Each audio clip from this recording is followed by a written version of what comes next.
The Bitcoin Group, the American original. For over the last 10 years, the sharpest Satoshi, the best Bitcoins, the hardest cryptocurrency talk.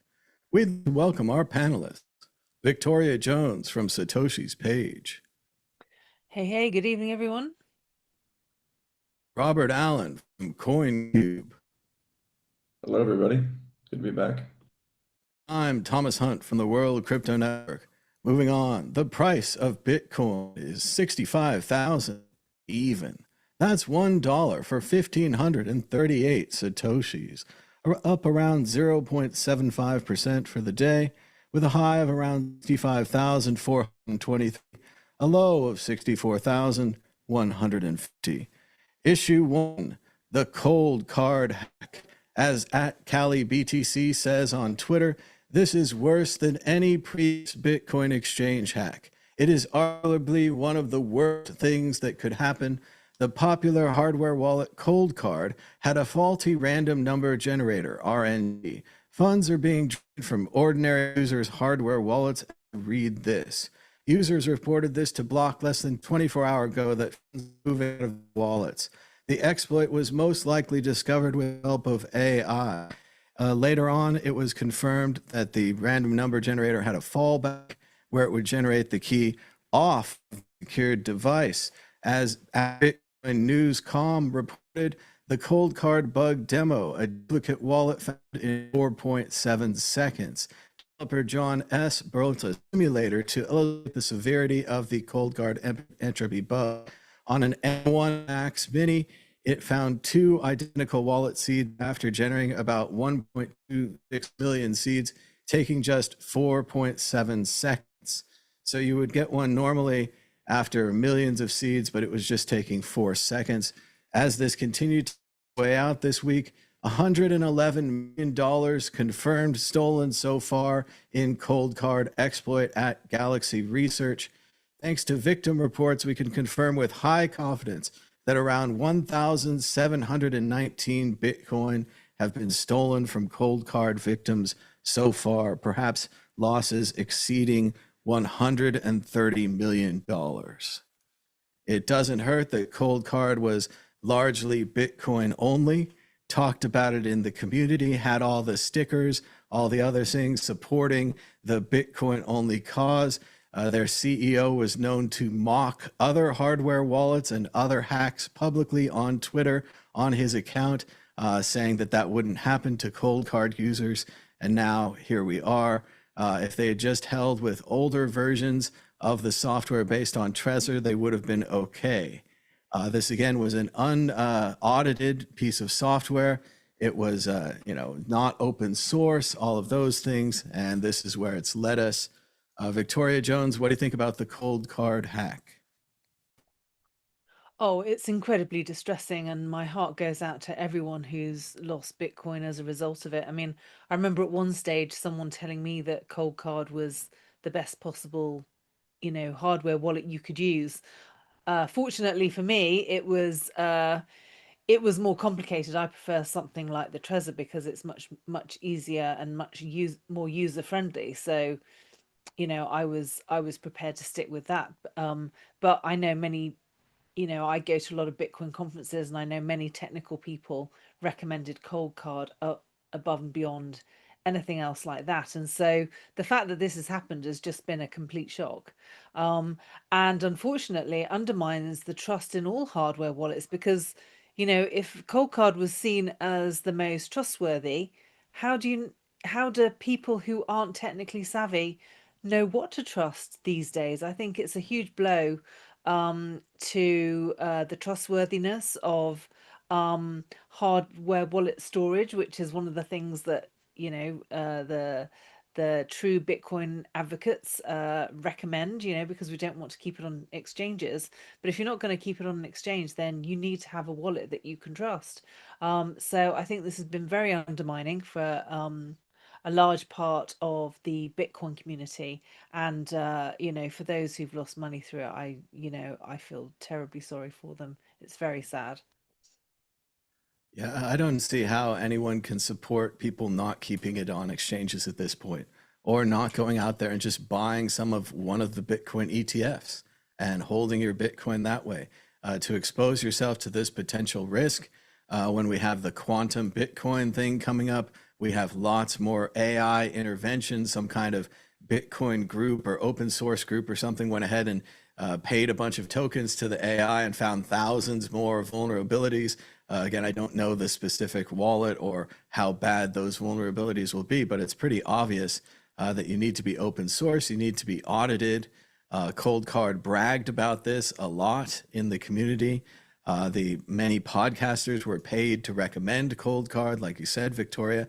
People would show it at conventions. People were very fond of this little calculator thing. I never had one myself.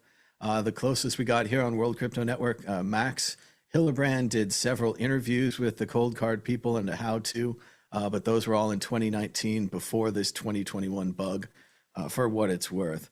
But it's still possible people could have watched that and gotten some bad wallets because of us. So it is unfortunate. I recall it as the one where you could roll the dice. It turns out if you rolled the dice, I guess you were okay. Your random number was random.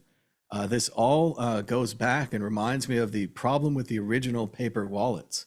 Everyone says, what happened to paper wallets? It was so simple. The same thing. It was too simple. The most popular paper wallet generator at the time relied on the Java random number generator, which was not random enough. So they started hacking people's paper wallets, and they would have their money moved without their permission and without their knowing most of the time. And that's what this was. And just what an absolute horror show for people who thought they had done everything right. They'd secured their Bitcoins, they'd taken them offline, they probably had safe deposit box, or they buried them under their house, or who knows what they're up to, encasing them cement, all different, pounding them into metal keys and putting them in a little tube. If you create the key improperly, which again, there's no way you could have known, this is not a fault of the user, but if the software is unaudited, as it turns out, and it creates the key improperly, it's a worthless key, even if you put it on metal and bury it under the house. Robert Allen, what do you think about the CoinCard disaster and all the people who've lost a lot of money right now? Well, yeah, my heart goes out to people. It's obviously a terrible, terrible situation. And I've shared, I think, before in the past in this show, I was a victim of a hack from an exchange API key that was given to a developer of mine back in the day. Forgot the key was given to him, and also was naive about the attack vector. And so, long story short, I lost a lot of Bitcoin. It's a terrible, terrible feeling. I would push back a bit on encouraging people to just use an ETF or keep on an exchange. I mean, there's dozens of exchange hacks. People have lost, most of their money on exchanges. If a individual can be hacked, what's to say that an exchange can't be hacked? Obviously, we have plenty of examples of this happening. I do think good advice in general in life is to not keep all of your eggs in one basket. And so, I actually did have a ColdCard that I was using, and I had some amount of my Bitcoin on it. I had a Mark III, and I never upgraded the firmware to the malicious version. So I was, I guess, never in harm's way as far as I understand. I was using the Trezor firmware. But of course, I swept my funds out of that wallet. I will never use a CoinKite again. I would, highly advise not using those products. So there's lessons that people are going to be learning here, and sometimes, in a very, very hard way. I saw one guy lost, like he said, like 90% of his stack. You should never be holding 90% of your stack where there is a single point of failure. That is a very bad idea. I think this is it lends credence to my approach with my company CoinCube, what I've been building, which is multi-sig, multi-vendor. I think that is a reasonable way to go. If you have a substantial amount of money, a 3 of 5 multi-sig, where you have different vendors for each key, that puts you in a situation where 3 of those keys would need to be compromised for your funds to be at risk. So if you had been set up with, a ColdCard in that scenario, this hack this situation with, with the improper random number generation would not have impacted you because one key is not going to drain your funds. So yeah, I think multi-sig, multi-vendor is a good approach, and I think that probably needs to become the default for Bitcoiners. I'm hopeful that what I'm working on will make that process easy enough and safe enough for people that they can do it in a way that's not super painful, but that is also, that's going to make their lives a bit easier. But yeah, don't put all your eggs in one basket. Multi-sig with multi-vendor keys, I think, is a smart way to go. And we're gonna make it as an industry. And people, sometimes you have to learn the hard way. And so I'm sad for people, and I hope those who have been impacted can, get in the right mental place and realize that family and health and these things are the most important. And if you have those, try to be grateful for what you do have and try to come back stronger. So those are some of my thoughts. I think Robert's right on trying to split it up into multiple baskets, maybe getting multiple trezors or ledgers, or he's saying create the multi-sig with multiple keys. Anything you could do to spread out the risk a little bit, even like we're saying, hold it in exchanges, maybe hold some in an exchange, some in a Sure. trezor, some in a ledger, like just have a variety of things so that you're not at this single failure. I do think that sadly is probably going to wipe out a lot of the early Bitcoin.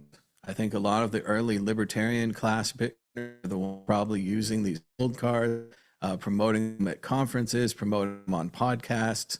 I know I saw BT Sessions put out a real heartfelt piece. He had promoted it to his family, to his friends. I don't know if he was personally affected. I think a lot of the people he helped turn on Bitcoin is a great feeling when they buy it low, it becomes worth more, and they're proud of it, and they moved it around and they sell a little bit and all that. Becomes a horrible feeling when they're wiped out, and when especially we're saying here, you did the right thing. You had what seemed on the outside as a good wallet. A lot of people supported it. A lot of people promoted it. Apparently, no one audited it. That's a huge mistake there. But other than that, these people did nothing. And like you say, Robert, it's been very sad. They've been putting out posts on Twitter, and I don't know if they're true or not, but it's like, oh, at least I still have my family. At least I still have Jesus. These are some really bad people who, unlike a lot of us who are suffering this downtrend, and you say, well, at least I don't have leverage. I don't have any of that stuff. I have the underlying asset, and I've been down 50% before. Maybe it comes back, right? Maybe everything's fine.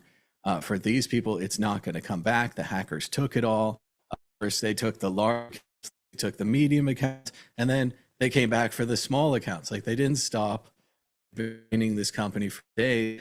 And on the other side of it, what kind of solution could they have had? Let's say that Card knew about this, because certainly there are tweets that show people found this bug years ago and were shouted down, blocked, and banned, and whatever. But if you did know about it, I think, as horrible as it is, they have to rug themselves, right? There's no way to get this bug fix out to enough people before everybody just starts hacking it. And you can't say, well, just rug the big accounts. I think you have to rug all the accounts. As far as any hope on this, people have been saying to the hacker, go white hat, take a big bug bounty that you could use, trade all this money that you can't use that's going to be attempted to be tracked forever, and come this is what, because clearly this bug needed to be exploited by somebody, and it found it internally. I think they should have exploited it. Victoria Jones, what do you think? Will they go white hat? What should the company have done if they found such a horrible bug? Especially given this company probably didn't have email for a lot of these people. I mean, I guess you could rug their wallet and give it back to a similar key. They'd have to prove the key somehow. Someone could prove the key if the random number generator was badly generated. So that's out. That's a big mess.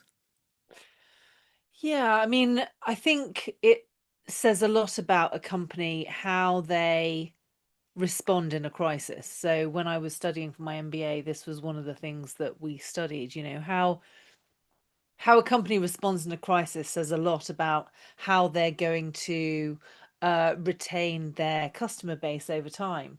And I haven't looked into it too closely, but I have heard through the grapevine that the response from the CEO has been particularly egregious, which doesn't inspire faith in anybody, to not seem to even care about the way in which your customers can suffer.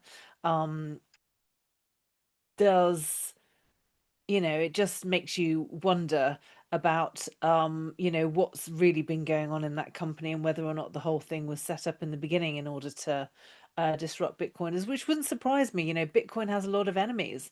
And who's to say that there aren't other people who are planning exactly the same thing? You have to be so careful, and you can't afford to be naive. You need to be very aware of the fact that, as much as Bitcoin has the potential to disrupt governments, that means we've got a very powerful enemy, and they're going to pull every trick in the book in order to try and undermine this, and this could well be just one of them. Um, so yeah, I mean, from the little I've seen, I'm very unimpressed. Uh, I'm sure there are many things that would have been done in a situation where someone with genuine intentions discovered that. We've heard of situations in the past where these sorts of bugs have been discovered, and it's been sent out to some white hat hackers in order to try and figure out how to overcome it before it became public, in order to protect their customers. And none of that seems to have been done at this stage. So there were solutions, and the fact that those weren't offered or followed through correctly is very disappointing. Well, I think unfortunately the biggest evidence that they're not state actors, that they're not paid, is that they've been posting about how they still think they have a company out of this. They think they can go on. They're like, oh yeah, we're gonna this, and oh, we're gonna keep selling things. No, no one's gonna buy that clock anymore. Clock is out, right? No Bitcoiners out there right now. Oh, I wish I had a clock from the company that cost everyone 1,500 Bitcoin and ruined all these people's lives. Like, people are more livid at this than they were the Mount Gox hack. These Bitcoins are gone. Mount Gox, they got a little something back eventually. I don't know. The Japanese court keeps emailing me about my 75 cents for like 5 years now. So that's also kind of a return. But no, this is a total disaster for them. They're not coming back. They're never coming back. And if they had half a clue, they would have focused all their energy on white hat bounty. I think you obviously get together, whatever supplies, whatever the company had left, hopefully millions, maybe some insurance, and you put that in a big pile. And all marketing now is about reaching hacker. All of your marketing is like, come on here to CoinCard, give us the money back. Give you, I don't know, $20 million, like clean money. Like, your money is dirty. We'll give you money. This is good for you. Like, you're still a big hacker. Like, you can still try to hide, with your clean. This dirty money is no good. Everybody's tracking it. Everybody's looking at it. I guess they're going to mix it, but they'll probably see it come out the other side. I don't know how they're going to track it, but they've caught everybody else. So why do this? Robert, what do you think? Did they focus enough on the bounty? Were they unprepared? They've obviously made it attacking companies. That was never necessary, and they chose to do that. What do you think about CoinCard's response? Oh my goodness. Yeah, it's been terrible, obviously. So one thing that's odd, the last I saw a tweet on this was like, I think there was at least 500 Bitcoin in one wallet, in one address rather, from the attacker. So that is odd, because if your plan was to try to make off with this money and and use it in some capacity someday, putting it all in one place seems like a bad idea. So this, arguably is a nudge in the direction that it could be a state actor and they just don't care, and they're not even planning to use it, or they just don't, it's sort of they're above the law kind of thing. Um, I think given how egregious, I mean, I agree with, Victoria's take overall on this. I think given how egregious this is, it doesn't, to me, I have a hard time imagining that this was not intentional. Not to say that the entire company was compromised, but as far as I know, it looks like there's a guy that just posted today that it's looking. I didn't read it, so again, uh, do your own research. But it looks like the CTO may be the same person who wrote. So there was basically two different GitHub accounts, and one of them wrote I think a library that was used in the firmware, and then the other account was known to be the CTO. But the point being, it looks like there's a chance that these two accounts were the same person. And so then this person's literally having conversations on GitHub with themselves. And all it would take is, if the CTO was compromised and had a plan, and the CEO, NBK, was not as smart as he pretended to be, it's very possible that they could have basically, engineered this, put it in place, and then had it ready for a later date. And, obviously it would make sense. You'd want to leave this in place for many years, get people onboarded. They're all generating, these pseudo-random number generated seeds, and then once you have a large enough honeypot, you sweep it.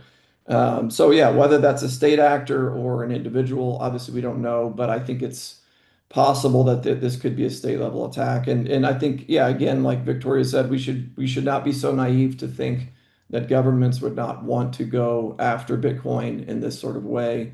And it's the trope in our industry that not to don't trust, verify. Clearly, that did not happen. So just be careful with the memes that you listen to, and the yeah, I mean the Bitcoin influencer class has utterly failed. And a lot of these people should just retire because they had one job to do and they didn't do it. They didn't do their research, and then they told a lot of people to follow them off a cliff. So I don't really agree on the state actor idea, but I do think if they had the exploit for a long amount of time, leaving it out there is something a state actor would do, trying to get more money. Any normal person would say, oh my God, there's, say 500 Bitcoin there. You got to take that down. You have to assume that if you found the bug, somebody else found the bug too. And, are you going to be the guy that had the exploit but didn't take it down? Which leads me more towards the idea that this is a normal person, I want to say idiot, with AI. And they used one of the new AI tools like Fable or Opus or one of the new models. And they said, go out there and hack some Bitcoin wallets. And that would explain why they keep the money in one big pile, have no plan to mix it. Their mixing plan is probably, hey, AI, how do I mix all the Bitcoin that I've stolen? Something like that, which is obviously a really bad plan. But who knows? Maybe it works, right? Maybe they only need a certain amount of money. They mix that out. The rest of it just sits there forever and they move along. So remember as well, Mt. Gox hacker. And remember, he was a hacker because he pushed refresh multiple times when he did a withdrawal. And the system was so badly written, it sent more money in the withdrawal. He kept all his Bitcoin in like a tin underneath his house. So this kind of thing happens. Allegedly, the Rattlecon people hacked whatever the BitMEX, one of those exchanges, and they were buying nonsense from Walmart gift cards like PlayStations and Tide and stuff, and they were going to launder the money that way. So as smart as you to hack a thing, you're already laundering it or dealing with the money after. So it is possible they find this guy or this person. Robert, go ahead. You more on this? Yeah, I think those are fair points. And of course, there's also the possibility that you have like a patsy, right? So I mean, yes, the state actors are pretty well known for doing this. So you find someone and maybe you give them a tip or you help them to do the crime, but then you're kind of in the shadows potentially. Yeah, just then you can turn them into you can make them the person that you pin the crime on. You know what I mean? So, but yeah, it's possible what you said as well. Yeah, I agree with Chris in the chat too. He says it's a cope of the state actor. We kind of wish that Bitcoin was big enough, and we wish that self-custody mattered, and we wish that all these things were important enough for the government to have special agents that would go and take it down. But it seems a lot more likely that the person at ColdCard made a bad mistake. They were more on for a day. They're probably really smart the rest of the time. And they screwed this up for a lot of people. And then somebody else with AI just got really lucky and pull down this exploit. It does definitely crush self custody. It does crush the old Bitcoin class, and it crushes anybody who promoted or supported this thing. So that's bad. We do have a World Crypto Network report on this. Like I said, mainly it was just Max doing a few episodes about this. They did an interview with NVK. We met him in Berlin at a conference. This was all like 3 years before the bug even happened. So it's unlikely that people lost funds there. It's really sad. We also have been promoting and supporting hardware wallets and paper wallets for the last 13 years. It looks like Ledger gets the most support. Beyond that, paper wallets, ColdCard, 19 support, mainly Max. Trezor, I thought would be more, but not that much. And a lot of this with the Ledger news was probably Ledger hack, where Ledger's marketing side, their emails, their usernames was hacked, but their product is relatively okay as far as we know. Not putting in any of these things anymore, but good luck with that. And we'll see what's going there. They say in the chat, BTC Pay server has a vulnerability. So if you're storing funds in there, I would pull them out. Moving on to issue 2, BitMEX and BitMart may be the first casualties of a crypto trading slump. The pre-warning era of crypto trading took a final blow. BitMEX announced it would permanently shut its operations in September. The platform, famous for inventing the perpetual swap in 2016, may not be the last. Additional bankruptcies include BitMart and other exchanges who are closing down, saying they don't have enough hype, they don't have enough traders. Robert Allen, what do you about Bitcoin trading slump and the surprise closure of BitMEX? I honestly don't know if I have much of an opinion on this. Yeah, it seems a bit odd that, a company that's been successful for over a decade would just close up and move on. It's a bit, concerning as, is there some reason that we are unaware of that is causing them to do this? Yeah, it's definitely odd, but I don't know if I have any real insight into why or what's going on other than that I just think it's strange that a successful business would just close. Like even if it's slow, unless your operating costs are tremendously high, why wouldn't you just wait until the next wave of trading, because it's going to come and go as all the cycles do. So it's just strange to me.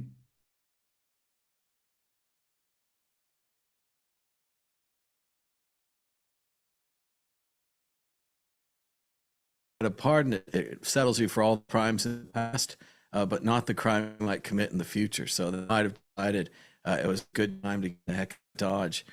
Well, quite an interesting exchange. I remember everyone talking about all the futures that they're investing in, all the futures coming from BitMEX.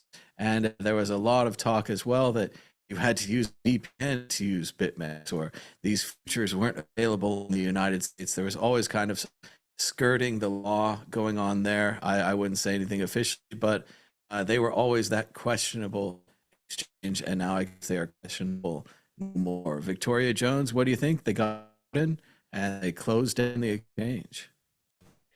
Yeah, I'm not terribly surprised. I mean, 2017, I suspect, was the peak for crypto. I mean, it was just such a mad frenzy with, the infiltration of new coins, and everyone was trading left, right, and center. And some of the gains that people were making that year, especially because of the Bcash hard fork and, having to trade, the forked coins and everything else, it was hardly surprising that it started a whole new industry. But here we are 10 years later, and they often say that many new businesses often don't survive past the 10-year mark, and I suppose this is the point at which they're all kind of dying a slow death. I mean, the regulations have been pretty horrendous. Even Binance, which is the biggest one, has struggled to stay up to date with some of the new EU regulations. And of course, a lot of the governments are on a mission to make sure that it becomes as hard as possible, because they're responding to people who feel it's unfair because they didn't get in sooner, and don't want anyone competing with their existing fiat system. It's a big issue. I don't It might sound a bit conspiracy theory-ish, but that's the fundamentals of what we're dealing with here. Bitcoin is a challenge to the existing fiat system, and our governments only exist because of fiat currency. So if you disrupt fiat currency, you by de facto you disrupt the way in which governments work. It's just basic. So yeah, I mean, the governments have been cracking down on them a lot. Fortunately, they haven't been able to put them completely out of existence, because some of them have done incredibly well. But obviously, some of the smaller players, it's just part of the business cycle that a lot of them will be shutting up shop because they haven't been able to compete, and they consolidate into the larger players.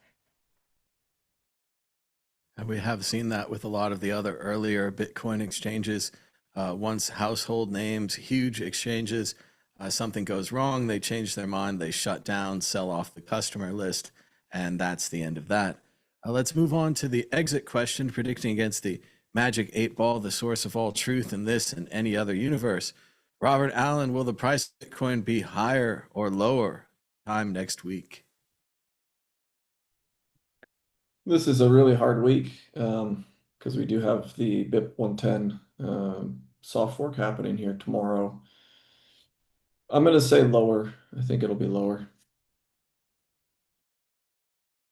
Soft thing, but so far the price has been slightly higher despite hack. 3, it's now 65.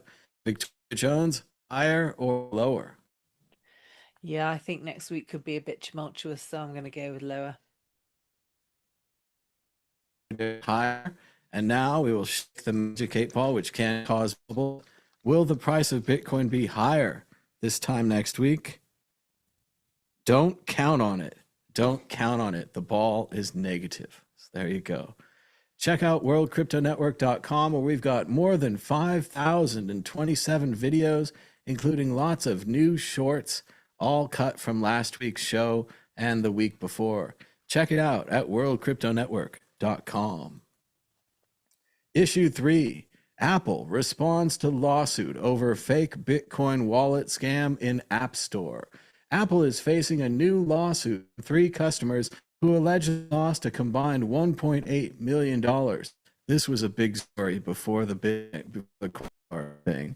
To fake Bitcoin wallet app in the App Store, according to a complaint filed in California federal court on Friday. It said Apple should have protected their consumers.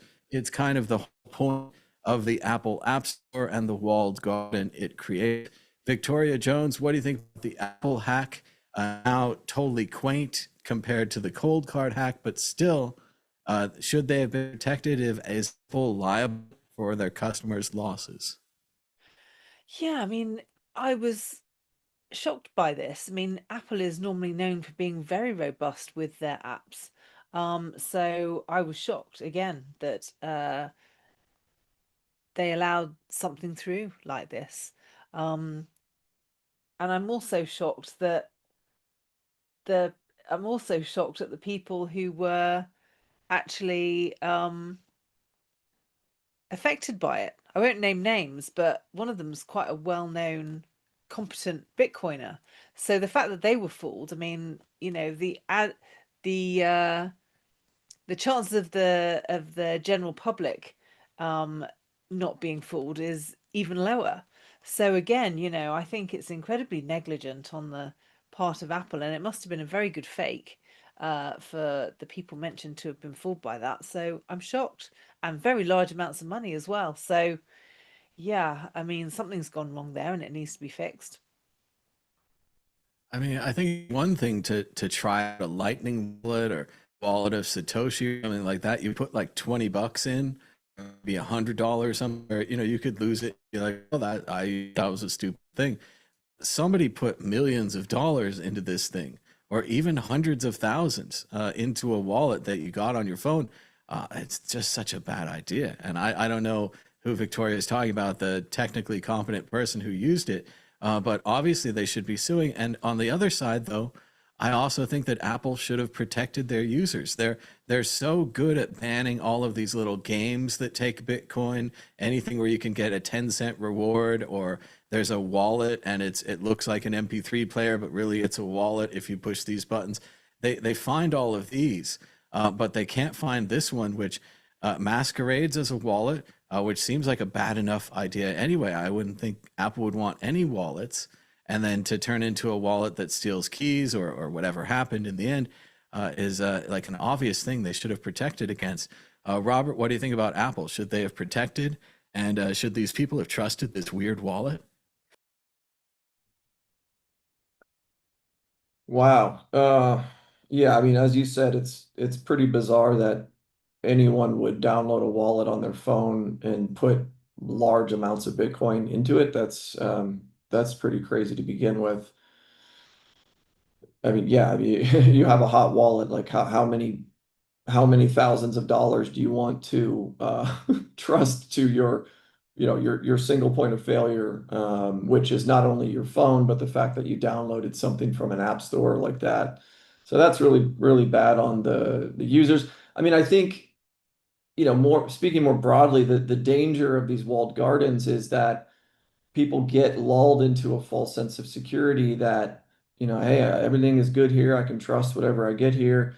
Um, and the reality is it's not been the case for a long time. I mean, this is not the first time that fake apps have gotten into the App Store and people have been rogued in different ways. So yeah, I mean, it's probably an argument, against these walled gardens and for a more open, free market approach, because in the end we have to have a better way of doing this than just saying, hey, trust me, bro, we reviewed the code. Um, yeah, so I don't know what the solution is, but it doesn't seem like this is going to be a safe place for people to be downloading software, because it hasn't been, and how's it going to improve? I don't know. I don't see any change in these sort of centralized approaches. Don't millions of dollars over an app you downloaded in the App Store. It seemed like a bad plan. But who knows? Maybe these people had a reason they needed to have that $1 million on their portable machine for some reason. I don't know. We're having some audio problems. I'm sorry about that. Not sure what to do. We could try turning off video, I guess. Let's go on to the next issue, issue 4. Coinbase CEO has a radical fix for America's $36 trillion debt. Coinbase CEO Brian Armstrong addresses soaring U.S. debt of over $39 trillion. He says that we should have two things: a cap on rising government spending and a requirement for a hard backed currency. The United States would not be able to endlessly print money and then spend on whatever they want. Pretty libertarian ideas here, basic for Brian Armstrong. Victoria Jones, what do you think of Brian Armstrong's idea to change the US economy and to save it with a cap on government spending and a requirement for hard backed currency? I mean, quite frankly, what is he smoking? I mean, I remember doing talks in 2017 where I had a visualization of what $1 trillion looked like. And at the time, the visualization ended with an idea of what 27 trillion looked like, and it was like skyscrapers of cash that were higher than the Empire State Building, and not just one but several. I mean, the fact that we've gone up by another 10 trillion in the space of 10 years means that, we're now in a situation where everything is completely out of control when it comes to debt. Governments have demonstrated that they're completely incapable of keeping a lid on it. So, really, is it such a genius suggestion for Brian Armstrong to come round now and kind of say we need to keep a lid on spending? I mean, people have been saying that for decades, and clearly it's made no difference. So, I don't know. I mean, maybe he's just speaking for the sake of speaking, but it's like a ridiculous conversation at this point. That's been tried and done, and it's like the stable door has closed and the horse has bolted. It's way too late for that.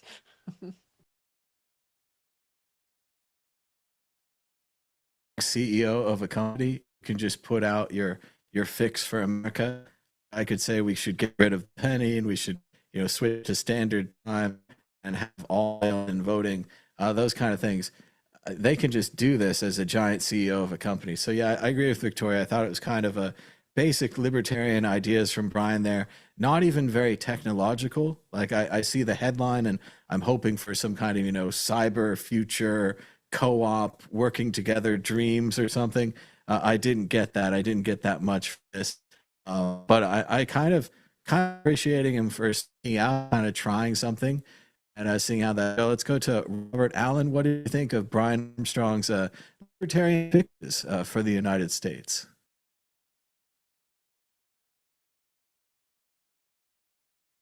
Sorry, my screen got away from me there.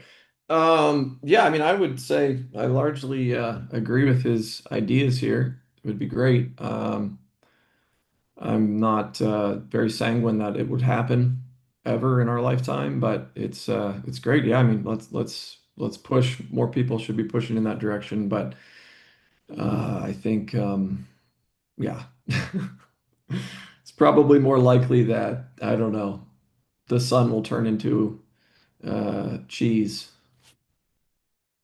Yeah, he doesn't provide any ways to make this happen, like a constitutional convention or I don't know, taking over the state legislators or what it's be. It's ridiculously not very well thought out. But again, it's kind of cool if you're a big CEO, you can recommend the kind of thing. People will write about your ideas. At least the idea gets out there. I think we'd all kind of agree with these ideas, but not this one. We have a little bit more in the I told you so section of the show. Created this graphic quickly on AI on ChatGPT. It says, I told you so. Minnesota's ban on crypto ATM goes into effect after citizens report losing nearly $1 million in scam. Because the fraud got We so predicted bad. So this here right on the show that so many people were losing so much from crypto ATMs. They wouldn't go with the education side. They would go with the let's ban them outright. We also have cryptocurrency for cartels, myth of perfect anonymity. And it turns out, as we've been saying on the show for years, crypto is actually really bad for cartels. The FBI and other government agencies use the trail of crypto to track these people down. It's a bad plan. Everyone says, oh, it's so easy for them to use it. It's actually bad for them. And 1 year since they canceled the mRNA vaccine projects, it turns out that science continues and they're going to cure all flus with mRNA. And 700,000 people have died since Doge's cuts. And they would need, the US is losing to China in AI, but it's grab bag. You guys can pick any topic you want or talk about the BIP 110 fork that's going down tomorrow. Victoria Jones, what do you think? Would you like to talk about one of these topics? Obviously, we told you so on many of them, or the BIP 110. Go ahead. Yeah, I think most of those topics we've pretty much discussed in the past, like the ATMs and people losing money through those scams, really bad. Bitcoiners have known for a long time that Bitcoin is probably the worst thing for criminals to use, but that doesn't stop the narrative from continuing. And as for the vaccines, I think I'll leave that one to a different podcast. But yeah, I mean, I was going to say my story of the week would be the BIP 110 fork that's happening tomorrow. Obviously, there's been a lot of argument about it on Twitter. Personally, for myself, I'm glad that something has been done. I did express on this show last September that I was concerned about the fact that Bitcoin Core wasn't taking into account just how strongly people felt about the issue of them exploding the filter. And it would appear that there's a large minority that also feel the same way. And because their voices weren't listened to, they've expressed their power in the way they are able to, because ultimately the voting in the Bitcoin eco space comes from those who run a node. Obviously, there are incentives and disincentives for everyone else following along with that, but ultimately it's what the node runners are prepared to run as a software on their nodes that ultimately is the voting power on the network, regardless of what your opinion is. If you have an opinion and you want to have your say, then running a node is the answer. And of course, for many people, they're just not technical enough. They don't understand the issues enough, and also all the noise makes it hard for people to understand the issues in detail. And so hopefully the node runners who have experience the implications of this extra data going on the network. I mean, I spent some time with a colleague trying to put together some courses on how to run a node, and one of the first obstacles we came up against was the fact that the data on the nodes have just exploded, which makes them really hard to run, regardless of what you feel about the actual data that's held on the node. Just the fact that there's a bloat in that data is a problem, and is definitely going to be a problem into the future. So, the soft fork is a temporary fork. It can be reversed in a year. Really, it's the way I see it is it's a way in which a protest, it's a way in which to escalate the problems that were expressed verbally that weren't taken notice of, and so something else had to be done in order to challenge that and for their voices to be heard.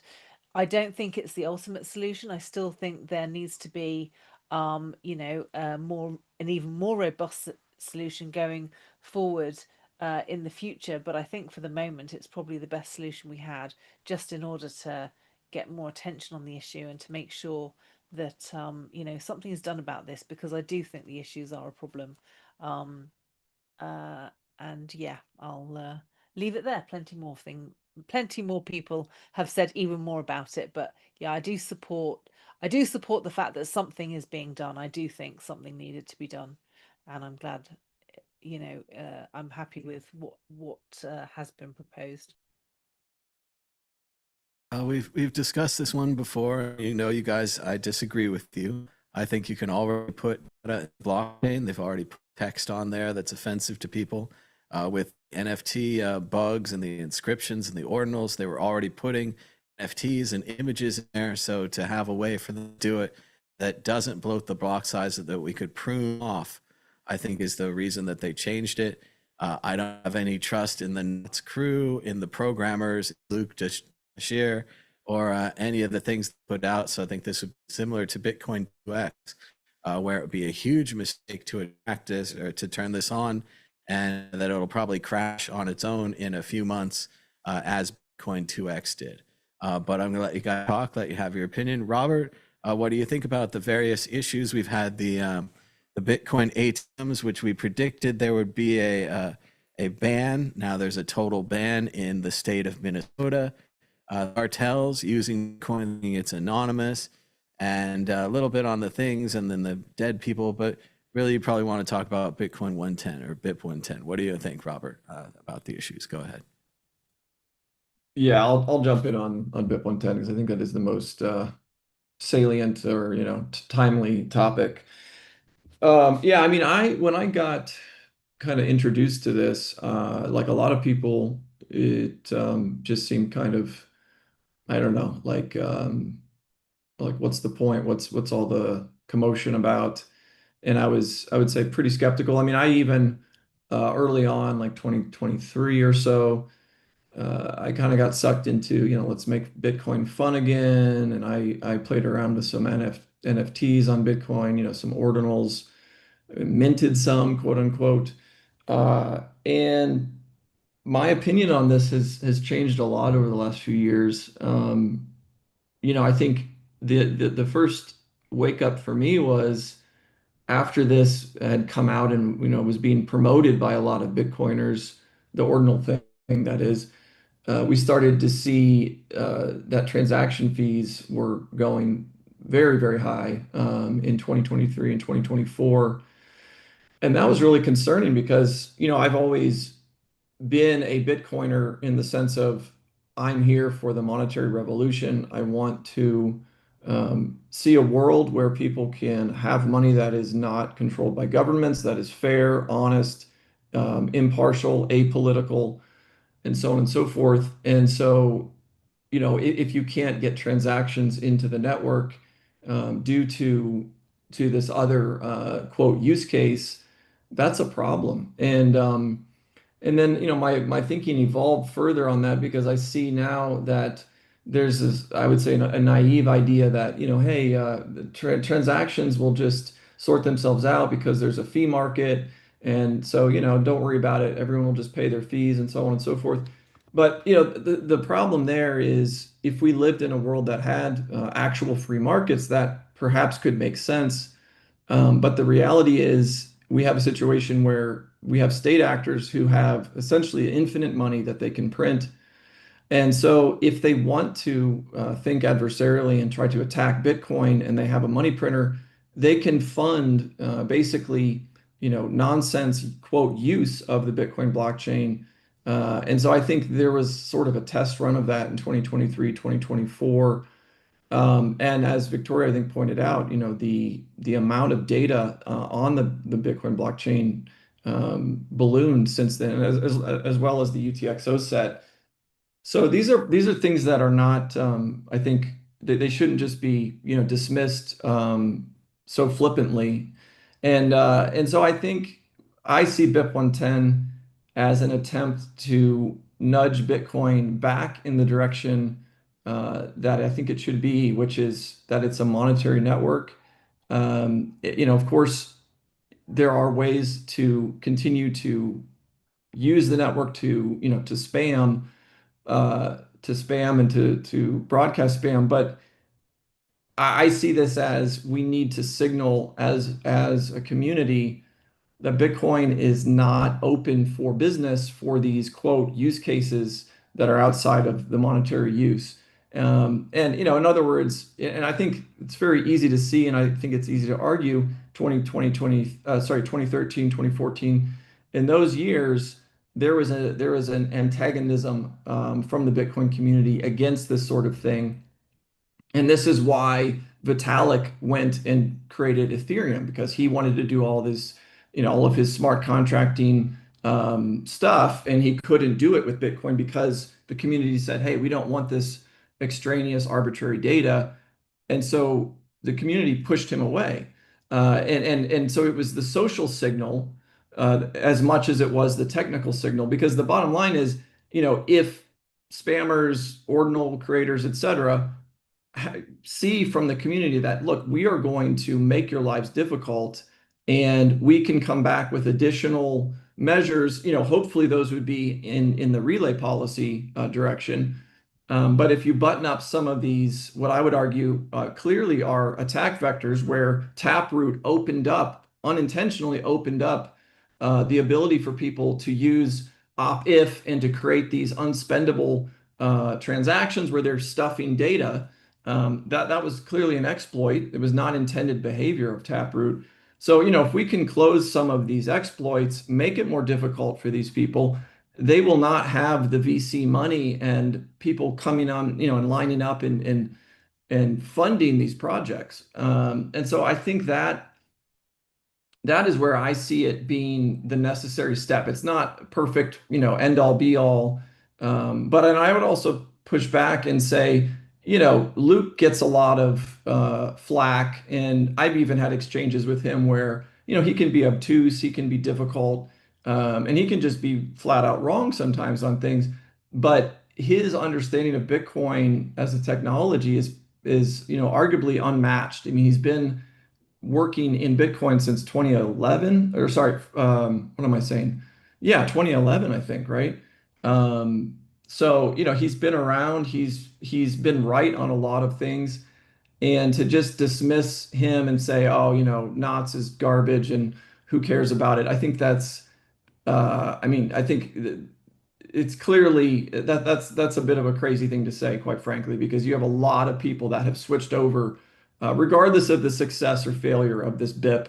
tomorrow, the soft fork, there's a large percentage of the community that has said, look, I don't want to run Bitcoin Core anymore. I don't trust what the core developers have been doing and the direction that they're headed, and I want to go a different way. And this is the, arguably one of the more beautiful things about Bitcoin is that if, as a community, we see things we don't like, we can vote with our node. We can say, look, I'm not on the side of this, and I want to see something else done.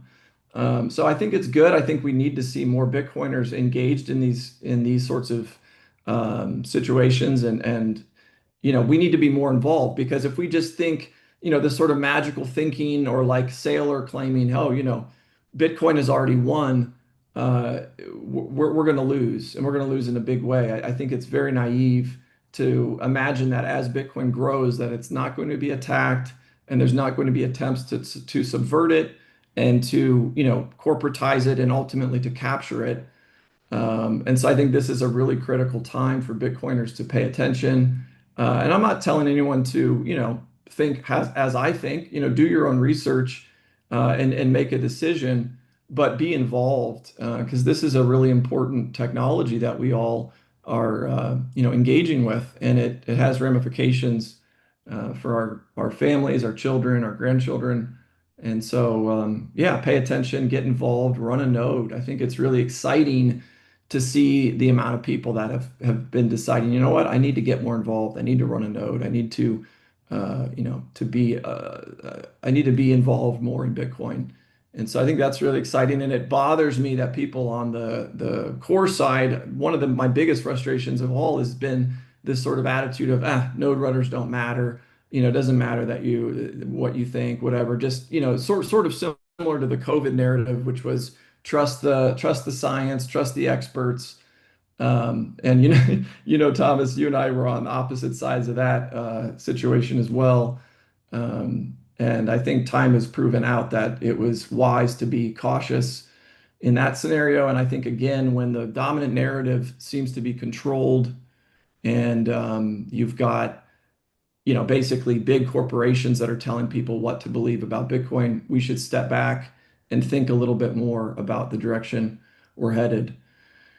So anyway, but I appreciate, Thomas, that we can be on opposite sides of the aisle, but still be friends and still be able to have communication on these topics. So those are some of my thoughts on BIP 110. I am signaling for it on my nodes, and very much interested to see what tomorrow brings. Yeah, I still think that we should trust experts, especially in the fields like medicine and politics and technology.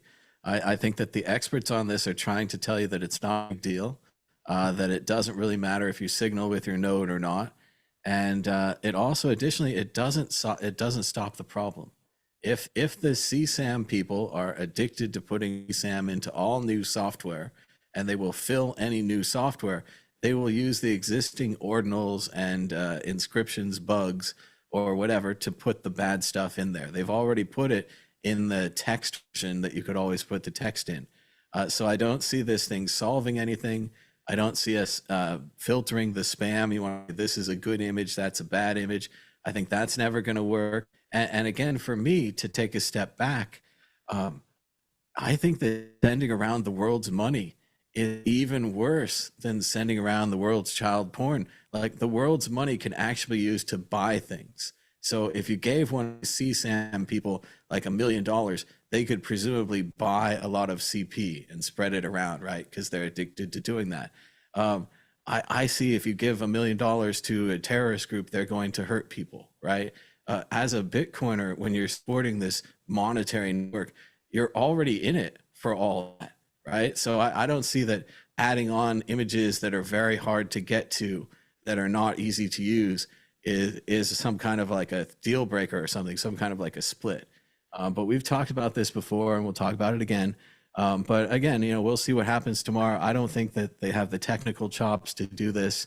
I don't think anyone should fork off. I don't think there's going to be a mark BTC or BIP 110 coin there was with Bcash or anything. I think we've been through this enough. But we'll see what happens. Maybe we'll talk about it again next week or in a few weeks on this show. But thanks to everybody for joining us. Let's go to predictions or story of the week. Victoria, anything else to say on this before we end the show? Go ahead. Yeah, well, before the show, I'd considered, because it wasn't on the agenda, I'd considered bringing up Bit 110. Obviously we've discussed it, and I think it is significant. So yeah, good luck to everyone out there. May the best thing for Bitcoin win. This technology was invented for a reason, and at the end of the day, what we want is the best possible version of the software going forward in order to protect, humanity with a decent form of money that will be honest and trustworthy going forward in the future. And I think this is just another step along that battle, and the fact that we can even have this discussion and that there are ways to push back is a very good thing, in my opinion. All right, let's go to Robert Allen. Prediction or story of the week. Go ahead. Well, I guess guess my story would just be that I'll update everyone. I've been working tirelessly on CoinCube, and wish I had had it out the door a year ago. As I mentioned in the conversation about ColdCard, I really feel strongly about multi-sig, and I think it's very important to put people in a better position where they can hopefully not get rugged like what just happened with ColdCard. So very motivated, getting toward the end of QA testing, and I have not decided on a release date for the product because I don't want to rush anything, especially given what has happened recently. I want to double and triple and quadruple check any code that is mission critical. So I'm taking my time, but yeah, really excited to get this thing out the door. Hopeful that Bitcoin will follow the soft fork and we can stay together as a community. I do think there will, if it, if the BIP does not activate successfully, I think there will be a split, and I don't want that to happen. I really don't. So I'm hopeful that the miners will basically listen to the minority that is being, I would say, abused right now, and the minority that's saying, look, we want to tighten the rule set to try to mitigate some of this damage. I think it's a very reasonable thing to ask for, and I think it's a net benefit to Bitcoin. I think there's very little downside and mostly upside to the whole thing. So I hope it activates. And then, we'll see what happens. But yeah, I'm like I said, working kind of around the clock, and excited to bring this product out to the world. So that's my story of the week. Well, the best thing you can do for your product, Robert, is an adversarial audit where you pay white hat hackers, someone on the outside, to break into your product and to try to find out what's going on. It's easy to say it now with the ColdCard thing. Obviously, everyone's really in hindsight. But hindsight, if they had paid big bucks to one of these firms to come in and hack their product, and especially to do it after every update, like you can just assume they're going to be fine. You got to hack the update too. And I don't, want to just support AI blindly on this, but even having Claude or Codex do an adversarial audit on your software might be a good idea. I don't know if the, get in there, it steals the code, or whatever, secrets or whatever, you have to do your own thing. But for this ColdCard thing, if they had audited it with a person, with an AI, with a whatever, it's quite possible they could have found this bug. And then I don't know how you fix it. We talked earlier about perhaps downloading all the wallets, but then give them back to people, especially if you don't have their emails and so on and so forth. But do you just leave the coins out there to be stolen? It's quite a thing, and it's quite a thing when you're working with people's life savings like this. Yeah. It's serious software and serious people, and everyone kind of thought ColdCard was serious, and it doesn't seem that they are. But go ahead, Robert. A little more on that. Go ahead.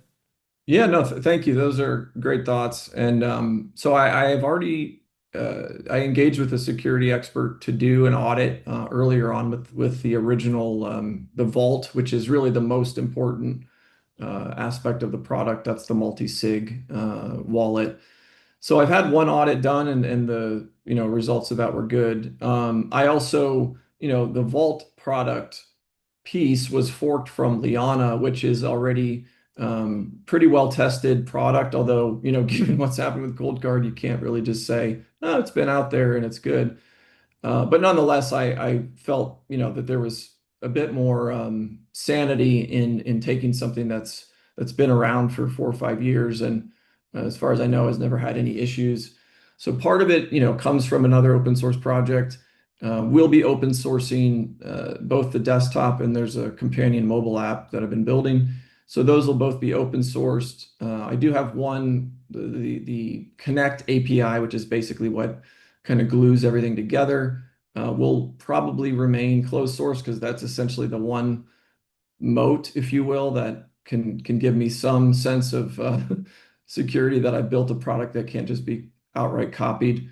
But all of the cryptography and everything that really matters happens on the phone and the desktop app. So yeah, but long story short, I agree with you. I'm definitely planning to reach out and pay for an audit, third-party security audit. I'm also going to have a bug bounty as well. So, any mission critical bugs that are found, I would have some Bitcoin waiting there to be claimed if anything is found. And I have been using AI tools pretty significantly as well. And yeah, I mean, some of these newer frontier models are quite good and useful. So yeah, I'm kind of coming at it from multiple angles. But yeah, agreed. And thanks for the thoughts. Well, and it's easy to know everything in hindsight, and certainly the people at CoinCard had a lot on their hands and a lot to do with. It does seem like in hindsight they did do audits, certainly not enough.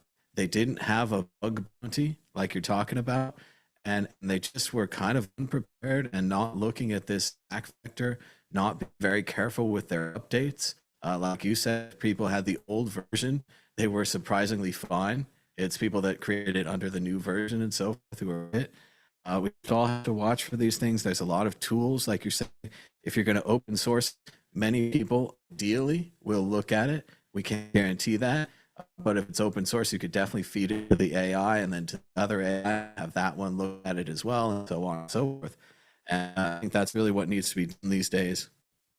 And that's the lesson of ColdCard, as well as just having multiple accounts, multiple wallets, multiple providers, and maybe some on the exchanges as well. But thanks to everybody for joining us. I don't have much for the week. We're still doing a rewatch of For All Mankind. It's just a great show, so spacey, so sciency, and again, just like all good Stephen King novels or whatever, it's always the people. It's not. It's the technology goes wrong. It's also the people that affect everything, and that more and more as the show becomes about Mars and all the political troubles on Mars. So check out For All Mankind on the Apple TV Plus or wherever you download your show. And thanks to everybody for joining us. Hopefully next week run a network so we'll have better video and audio and not have the problems we had this week. And welcome back to us after maybe away on vacation. And this is episode 500.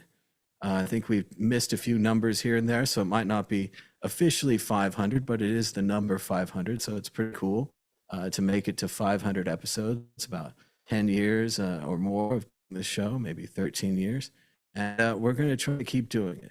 So we might go to an every other week format, depending on guests and scheduling.